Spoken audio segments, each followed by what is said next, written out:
हम कहिला कि दिल से अगर तथागत बुद्ध के धम्म को अगर मान लेंगे आप लोग तो सभी कष्ट गारंटी है कि दूर हो जाएंगे। आई कि बुद्ध जी के धम्म, बुद्ध जी के धम्म जे भी अपनाई दवाई निहन काम आई। बढ़िया लगी तो ताली बजाए क्या कि बुद्ध जी के धम्म जे भी अपनाई दवाई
ये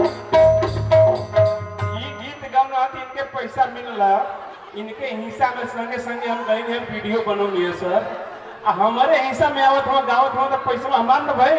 तो छोट भाई के बड़ भाई में हिस्सा ना होखेला, बड़ के पैसा न लेब। देखिए कन्हैया पाल सोनार छोट भाई में मजाक कही है, वो आपके हाथ में मिलल।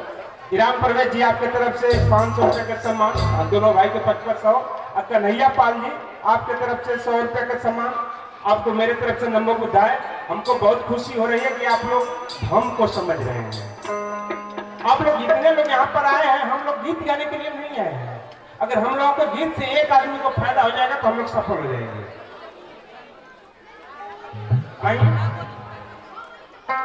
चल के बोध गाया कलो तुम